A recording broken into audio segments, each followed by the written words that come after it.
오늘은 성령으로 강한 교회 세 번째 시간, 성령이 일하시게 하라, 이런 제목으로 우리 함께 은혜 나누겠습니다. 어린 아이가 있는 가정이 있었는데요. 이 아이가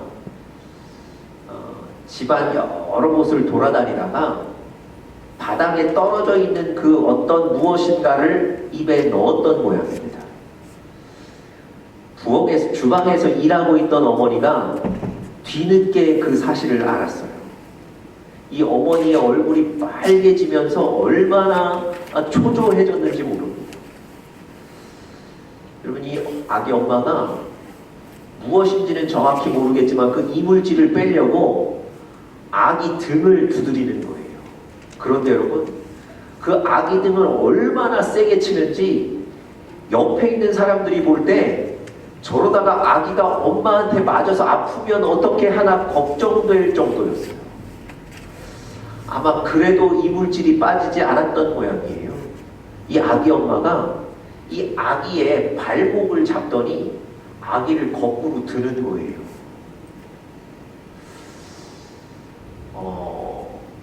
옆에 있는 사람들이 사실은 그 아기 엄마의 반응을 보고 깜짝 놀랐어요. 여러분, 사실 일반적으로 아기들이 집안 여러 곳 돌아다니면서 바닥에 떨어져 있는 것 이렇게 입으로 넣지 않습니까? 그러면 이제 부모님들이 가셔서 입을 벌리게 해서 손가락으로 이물질을 빼주신다든지, 그러고도 이물질이 발견되지 않으면 뭐 괜찮은가 보다, 그리고 이렇게 끝내는 것이 보통인데, 이 어머니의 반응은 그런 일반적인 반응과 사뭇 다른 거예요. 저렇게까지 안 하셔도 될 텐데, 뭐 이런 생각이 들었습니다. 나중에는요, 왜 저 어머니가 저렇게 반응하실까, 이런 궁금한 마음이 생기더라고요. 나중에 시간이 한참 흐르고 그분과 얘기할 기회가 있었는데요.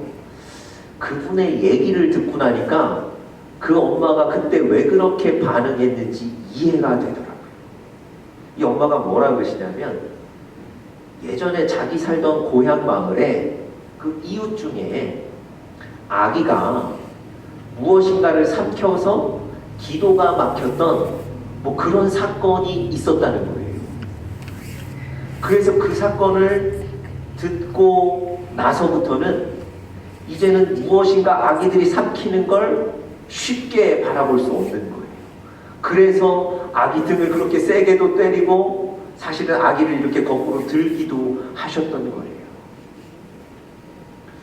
여러분, 오늘 설교를 시작하면서 제가 여러분들께 드리고 싶은 말씀은, 거의 모든 사람들이요, 자기 과거의 경험이 반응의 근거가 되는 겁니다.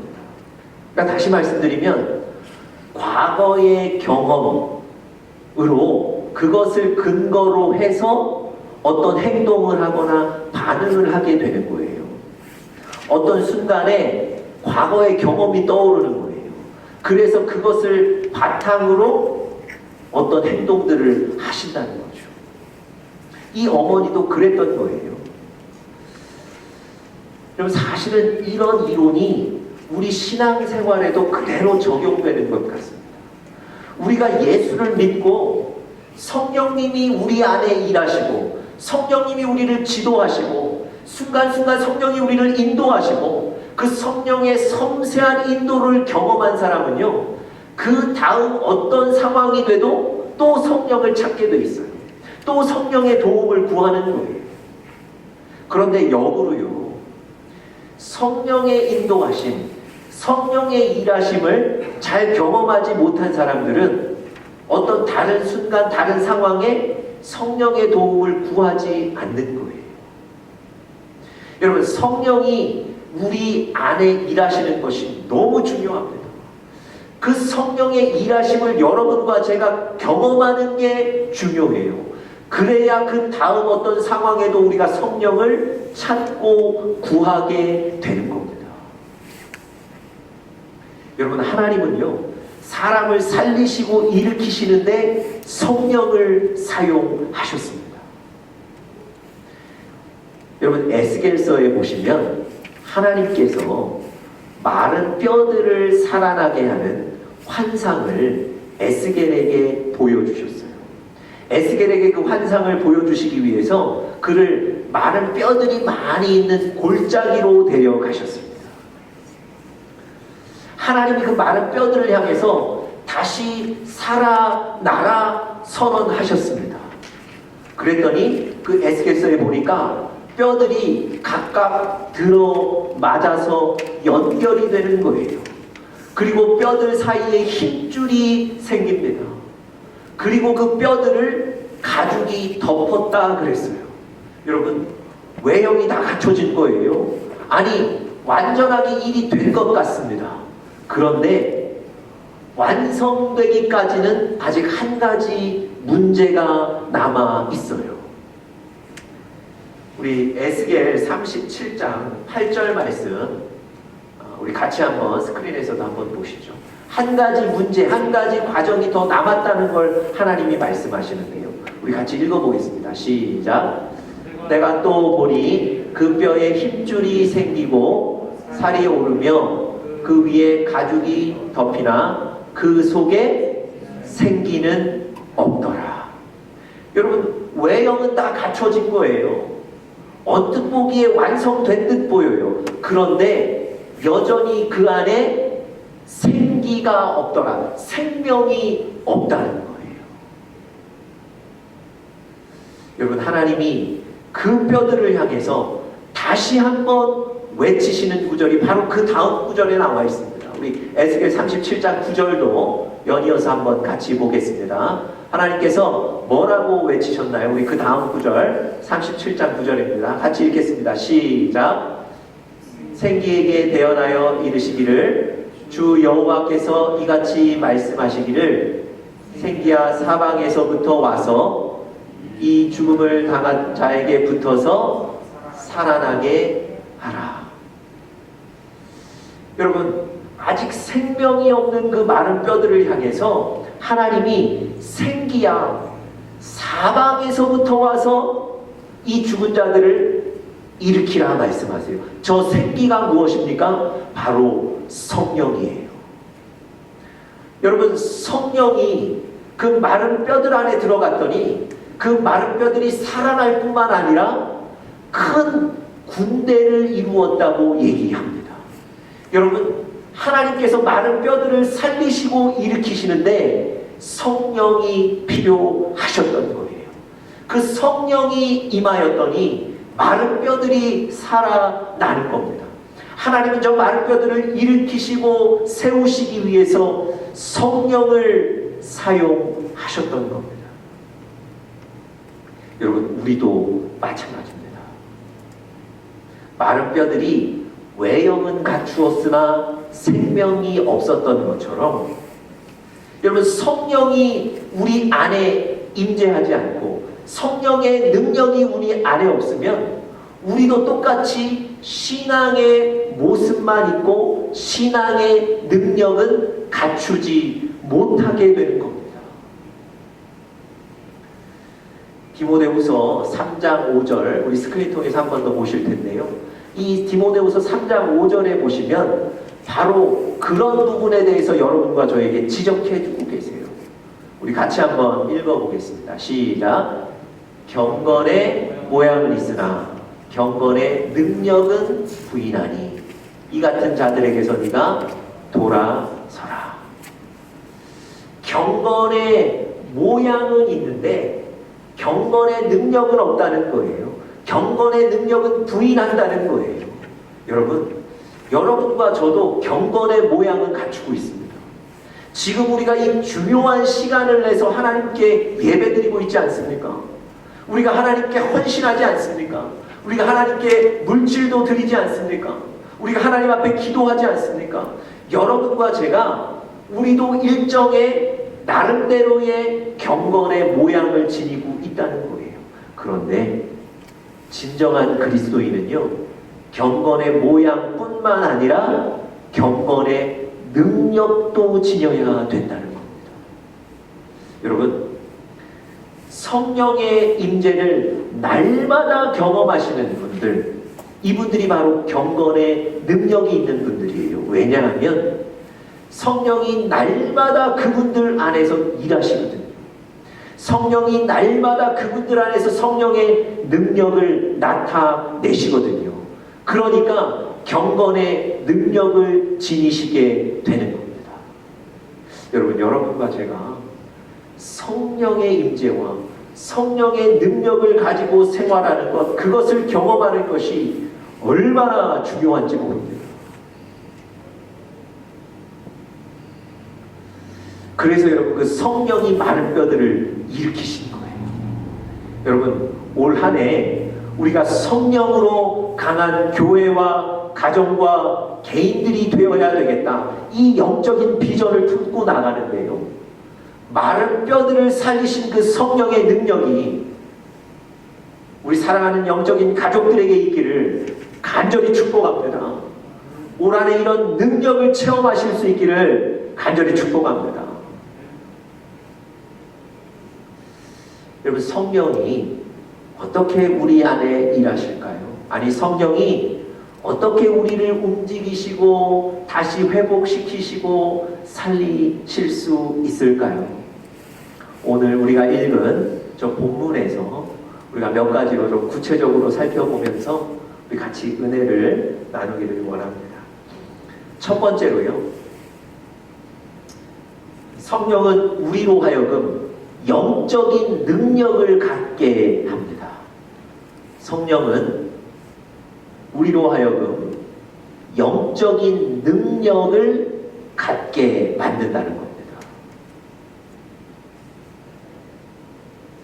여러분, 오늘 우리가 읽은 이 사무엘상 10장 6절 7절 본문은요, 하나님께서 사울을 이스라엘의 초대 왕으로 선택하시고 사무엘이라는 선지자를 통해서 그의 머리에 기름을 부으신 이후의 일입니다.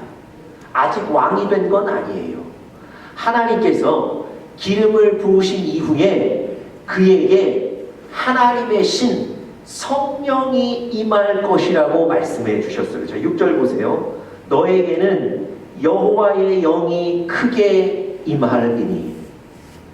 이제는 이 사울 가운데 성령이 임하신다는 거예요. 여러분, 구약 성경에서 여호와의 영이나 하나님의 신이라는 단어는 성령을 가리키는 거예요. 신약 성경에는 그냥 성령이라고 얘기하지만 구약 성경에서 하나님의 신, 여호와의 영은 성령을 가리키는 겁니다. 그래서 지금 하나님께서 이 사울에게 여호와의 영이 임할 거라는 얘기를 하셨는데, 이건 성령이 사울에게 임할 거라는 얘기입니다.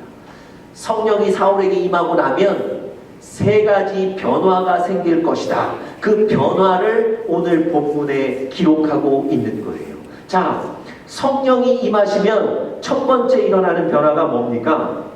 여호와의 영이 크게 임하리니 너도 그들과 함께 무엇을 한다고요? 예언을 하고. 여러분, 예언이라는 게 뭐죠? 앞날이 어떻게 될지, 앞으로 어떻게 될지, 앞날에 대해서 얘기하는 것, 예측하는 것, 이것을 예언이라고 하지 않습니까? 신령한 능력이에요. 그런데 오늘 본문에 보시면 예언은요, 단순히 그 신령한 능력을 얘기하는 게 아니고요. 잘 보십시오. 예언하는 자들과 함께 예언을 한다고 그랬어요. 그들과 함께 예언한다. 여기서 그들은 누구를 얘기하는 거냐면 그 이스라엘의 선지자들 얘기하는 겁니다. 여러분, 선지자들은 뭐 하던 사람들이죠? 하나님의 말씀을 듣고 그 하나님의 말씀을 그대로 백성들에게 전했던 사람이 바로 선지자예요. 그렇다면 오늘 본문에서 예언은요, 하나님의 말씀을 듣고 그것을 전하는 것을 예언이라고 이름 붙인 거예요. 여러분, 하나님께서 사울에게 성령이 충만하게 하신 이후에 그에게 일어나는 변화가 뭐냐면 하나님의 말씀을 듣고 깨닫고 그 말씀을 전하는 이 영적인 능력을 주시는 것, 이게 바로 첫 번째 변화입니다. 여러분, 여러분과 저에게도요, 성령이 임하시면 말씀을 듣게 되고요, 깨닫게 되고요, 이해하게 되고요, 그 말씀이 꿀송이처럼 달게 되고요, 그 말씀을 따라 살게 되는 겁니다.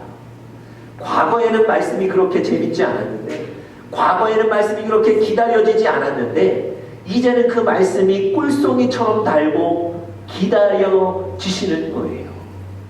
여러분, 에스겔 3장 3절에 보니까 하나님께서 에스겔에 이렇게 얘기하세요. 내가 너에게 주는 두루마리를 입에 넣으라는 거예요. 이 두루마리가 하나님의 말씀입니다. 그 두루마리 하나님의 말씀을 입에 넣었더니 에스겔이 이렇게 얘기해요. 그것의 달기가 꿀과 같더라. 여러분, 에스겔은요, 하나님의 말씀을 맛보고 꿀처럼 달다고 여겼던, 꿀처럼 단 하나님의 말씀을 경험했던 사람입니다. 여러분, 어떠세요? 여러분들 신앙생활 하시면서 말씀이 꿀송이처럼 달다, 이런 경험들 있으십니까? 아니, 과거의 경험만이 아니라 지금도 여러분들 그런 경험을 하고 계셔야 되는데요. 미국에 와서 처음 교회에 나가고 처음 예수를 믿은 어떤 분이 은혜를 받고 나서 이런 간증을 하셨어요. 어느 순간 말씀이 들어오고 나를 향한 말씀으로 깨달아져서 예배 시간에 앉는 자리가 점점 앞으로 당겨지더라. 여러분, 이것이 단순히 개인의 의지로 되는 일이 아니고요, 성령이 충만하니까 하나님의 말씀을 듣고 깨닫게 되는 겁니다. 그 말씀이 기다려지는 거예요. 기대가 되는 거예요. 그 말씀을 듣고 그 말씀대로 결정하며 살게 되는 겁니다. 저도 여러분, 말씀이 꿀송이처럼 단 경험들이 많이 있습니다.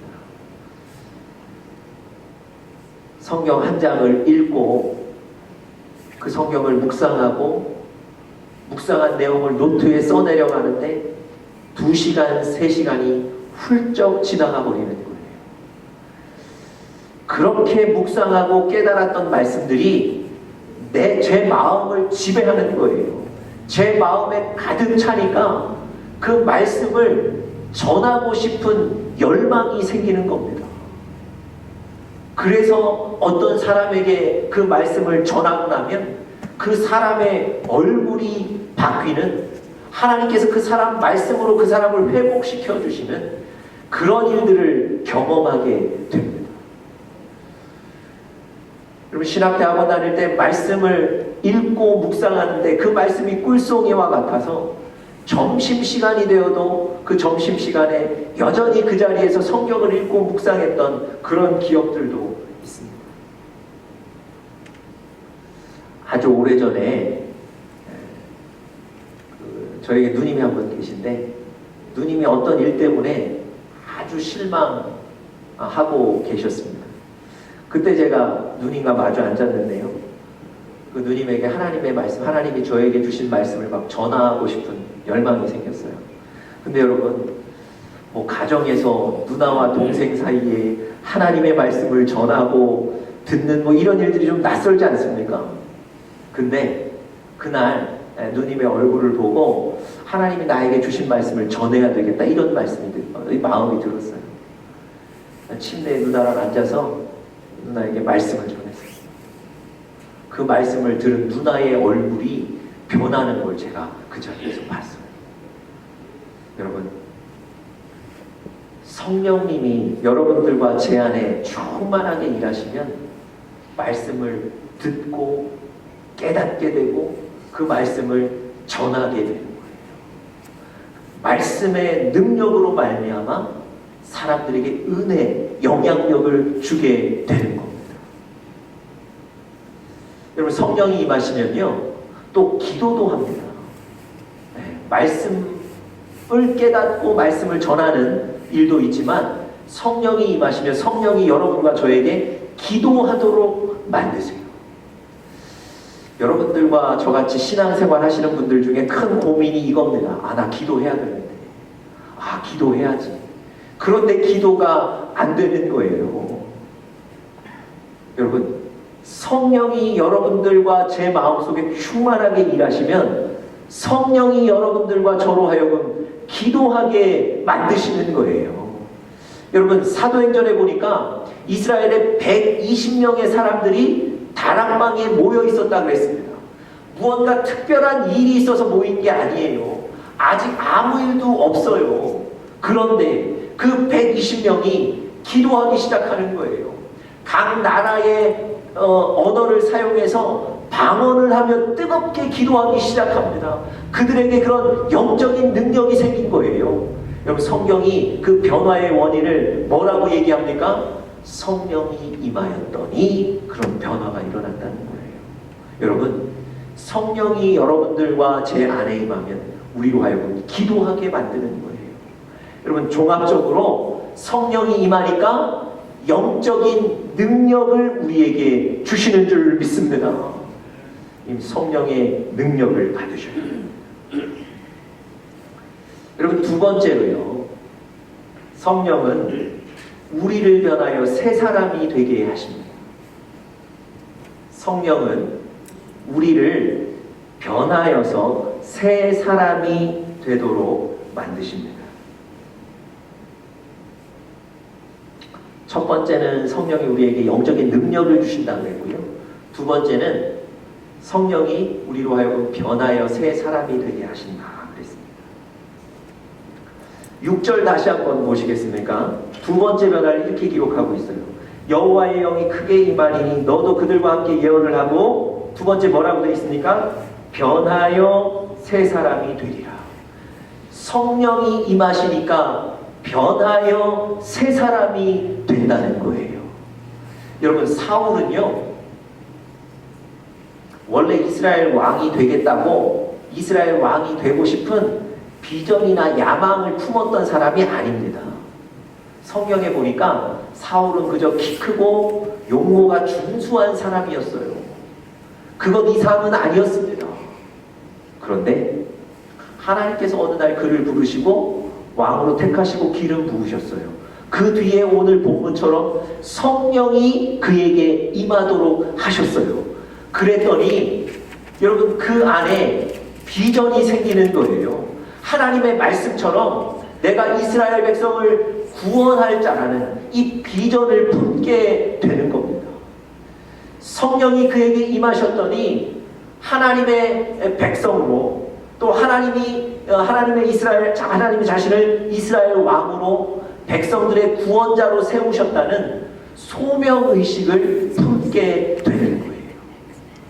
여러분, 그 비전과 그 소명의식이 이 사울의 삶을 완전히 변화시키고 바꾸는 겁니다. 여러분, 그 전에는 아무런 꿈도 없었는데요. 그 전에는 그저 어둠 속에 살았는데 성령을 주시니까 그 성령이 이 사울의 마음 가운데 꿈도 주시고 비전도 주시고 열정도 주셔서 그의 인생을 바꾸시는 겁니다. 여러분, 하나님께서 사울에게 성령을 주시고 난 이후에 이 나라에 어떤 일이 벌어졌냐면, 암몬이라는 나라가 이스라엘을 위협하는 일이 벌어졌습니다. 그때 그 소식을 이 사울이 듣고요, 분개하고요, 거룩한 분노입니다. 그리고 그 분노에 그치지 않고 이스라엘의 군사들을 모아서 나가 싸우게 됩니다. 사울이 그런 사람이 아니었다니까요. 그냥 그런 일이 있구나, 안타깝다, 이루고 끝낼 일인데, 그 사울이 성령의 충만을 받으니까 그 위협이 생길 때 자기가 사람들을 모으고 군사들을 모아 나가게 되는 변화를 경험하게 됩니다. 여러분, 성령이 사람을 변화시키시는 거예요. 1882년에 영국의 캠브리지 대학에 몇 명의 청년들이 모였습니다. 고민을 하기 시작해요. 우리는 분명히 그리스도인인데 우리의 생각과 우리의 삶에는 전혀 그리스도가 나타나지 않고 우리가 세속적으로 살고 있다. 세상의 의지에서 살고 있다. 여러분, 이 젊은이들이 한참 캠퍼스에 나가서 즐기고 놀 나이인데 그 젊은 청년들이 캠퍼스에서 영적인 고민을 가지고 기도하기 시작하는 거예요. 여러분, 성령이 그들 가운데 임하신 거예요. 여러분, 이들이 캠퍼스에 모여 기도하고 고민하다가 한 가지 결정을 하게 됩니다. 우리가 이 캠퍼스에 와서 일정한 시간을 말씀을 읽고 기도하는 데 투자해야 되겠다. 그래서 그 시간을 이들이 콰이어 타임이라고 불렀습니다. 여러분, 이들이 성령의 충만 가운데 기도하게 되고요, 성경을 보게 되는 거예요. 여러분, 이들 중에 7명이 자기들 삶을 하나님께 드리기로 헌신하고 결단합니다. 중국의 선교사로 나가게 되고요. 이들이 만들어 했던 그 콰이어 타임이라는 그 큐티가 사실은 오늘날도 많은 그리스도인들이 하는 그 큐티가 된 겁니다. 여러분, 성령이 이 젊은 청년들을 바꿀 뿐만 아니라 오늘날 많은 그리스도인들도 바꾸고 있는 거예요. 여러분, 기억하십시오. 성령이 충만하게 임하게 되니까 변하여 새 사람이 되는 겁니다. 이런 은혜가 여러분과 저에게 있어야 될 줄 믿습니다. 마지막 세 번째로요, 성령은 우리를 담대하게 만듭니다. 성령은 우리를 담대하게 만듭니다. 세 번째 변화가 7절에 기록되어 있습니다. 7절 제가 한번 읽어보겠습니다. 이 징조가 너에게 임하거든. 이 징조라는 건 성령이 너에게 임한다는 것 아니겠습니까? 성령이 너에게 임하거든 너는 기회를 따라 행하라. 하나님이 너와 함께 하시느니라. 여러분, 기회를 따라 행하라는 말이 뭘까요? 좋은 기회가 오면 그 기회를 붙잡아라, 뭐 이런 얘기일 수 있는데요, 조금 더 구체적으로 해석해보면 이런 얘기입니다. 하나님께서 너에게 성령을 주셨기 때문에 그 이후에 하나님이 네가 어떻게 살아야 할지, 무엇을 해야 될지 하나님이 영적인 사인을 주실 것이다. 그러면 그때 주저하지 말고 담대하게 하나님이 주신 감동대로 행하라는 겁니다. 그게 바로 기회를 따라 행하라는 거예요. 왜냐하면 하나님이 너와 함께 하신다는 거예요. 여러분, 성령이 임하니까 그동안은 주저하고 하지 못했던 그 영적인 행동들을 담대하게 하게 되는 겁니다. 성령이 여러분과 저를 담대하게 만드시는 거예요. 제가 조금 전에도 그 암몬의 위협에 관한 설명을 좀 드렸는데요, 바로 한 장을 넘겨보시면 오늘 사무엘상 11장에 보시면 암몬이라는 나라가 이스라엘에 들어와서 갑자기 아주 잔악하게 위협을 하는데요. 뭐라고 위협을 하냐면 너희들의 한쪽 눈을 빼내고 난 뒤에야 너희들과 화친을 맺겠다, 조약을 맺겠다, 이렇게 얘기합니다. 아주 잔악한 위협을 하고 있는 거예요. 그 얘기를 바로 이 사울이 듣게 되는 겁니다. 여러분, 이 얘기를 듣고 난 뒤에 사울이 분노하고요, 사람들, 군사들을 다 자기에게로 모이라고 각 지파들에마다 명령하고요, 심지어 이렇게 얘기합니다. 내일 해가 떠서 더울 때에 우리가 승리할 것이다. 아예 승리를 선포해버려요. 정확한 시간까지 얘기하면서 우리가 승리할 거라고 얘기해요. 여러분, 그 얘기들은 이스라엘 백성들이 그 사울의 얘기를 100% 확신하고 두려워 떨던 암몬에게 나가서 내일 우리가 너희들과 맞서 싸울 것이다. 이제 너희들 마음대로 해라. 이렇게 외칩니다. 여러분 생각해 보세요. 어떻게 사울이 내일 해가 뜰 때, 해가 떠서 더울 때 우리가 전쟁에 나가서 승리하게 될 것이다. 아니 어떻게 이런 선포를 할 수 있습니까? 뿐만 아니라 어떻게 군대를 자기 자신에게 모을 수가 있냐고요. 여러분 만약에 사울이 왕이었다면 이런 명령 내릴 수 있을 거예요. 그런데 사울은 왕이 아니었다니까요. 여러분 사울이 이런 명령 내릴 때 사울의 상태가 어땠는지 11장 5절을 한번 보십시오. 11장 5절 여러분들 한 장만 넘기면 있습니다. 11장 5절에 보시면 제가 한번 읽어보겠습니다. 마침 사울이 밭에서 소를 몰고 오다가 이르되 백성이 무슨 일로 오느냐 하니 그들이 야베스 사람의 말을 전합니다. 여러분 이 얘기를 듣기 직전에 사울은 뭐하고 있었습니까? 밭에서 소 몰고 밭 깔고 뭐 이런 일을 하고 있었던 거예요. 소 몰고 나오다가 이스라엘의 어려운 사정을 듣게 된 거예요. 여러분 그런 사람이 무슨 능력이 있어서 무슨 권위가 있어서 각 지파에게 군사들을 다 모이라고 명령하겠습니까?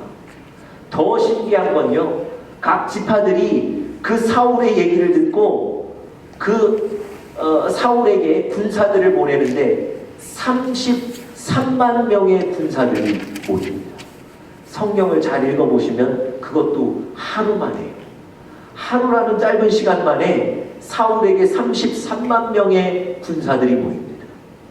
사울이 이 군사들을 데리고 나가서 전쟁에서 승리하는 거예요.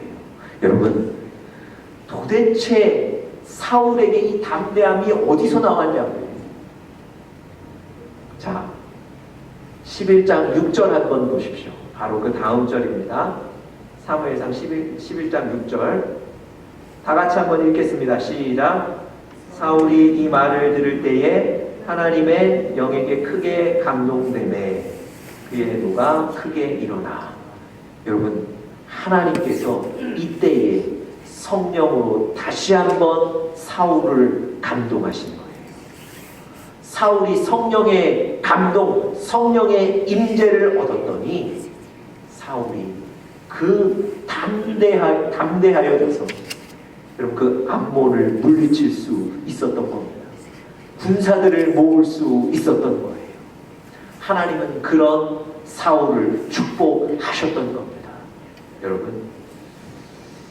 여러분과 저도 사실은 살아가면서 주저하거나 혹은 불안하거나 어려운 일들이 많습니다.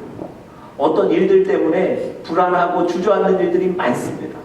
그런데요, 성령이 여러분들과 제 안에 충만하게 임하시면, 성령이 일하시면 여러분들과 제가 담대하게 주님의 이름으로 나아가서 승리하게 될 줄 믿습니다. 성령의 능력을 얻으시는 우리 사랑하는 영적인 가족들 되시기를 간절히 축복합니다. 우리 짧은 얘기 하나만 드리고 오늘 설교를 마치려고 합니다. 제가 예전에 다니던 교회에, 그 교회에 어느 여름에 여전도회 수련회가 있었습니다. 수련회를 출발하는 날인데 그 수련회를 준비하기 위해서 이런저런 분들이 준비하시는데 아침에 일찍 나갔더니 어떤 여자 집사님 한 분이 주방에 가서 일을 하고 계셨어요. 목사님께서 나오셔서 그 집사님을 보고 깜짝 놀라셨어요. 그러면서 이렇게 얘기하셨어요. 왜 나오셨냐고. 집에서 쉬셔야지 왜 나오셨습니까? 사실 그분이 암으로 투병하고 계셨던 분이거든요. 그분은 여전도회 수련회에 같이 가실 수 없는 상황이셨어요. 그런데 그날 아침에 나와서 주방에서 일을 하고 계신 거예요. 그래서 목사님이 놀라신 거예요. 집에서 쉬셔야지 왜 나오셨냐고. 그런데 말이죠, 이 여자 집사님이 밝은 얼굴로 웃으세요. 목사님 제가 해야죠. 밝은 얼굴로 웃으시는 거예요. 여러분, 이분의 병이 치료되고 안 되고 그 얘기를 드리는 게 아니고요. 그 어려운 상황에 사실은 마음도 불안하여 사실은 그 불안에 사로잡혀 살 그때에 이분은 밝게 웃고 계셨다니까요. 무엇 때문이겠습니까? 이분이 그렇게 기도를 열심히 하던 분이셨어요. 늘 교회 나와 기도하셨던 걸 제가 봤거든요. 성령의 충만한 분. 하나님이 그 가운데 담대함을 허락하여 주시는 줄 믿습니다.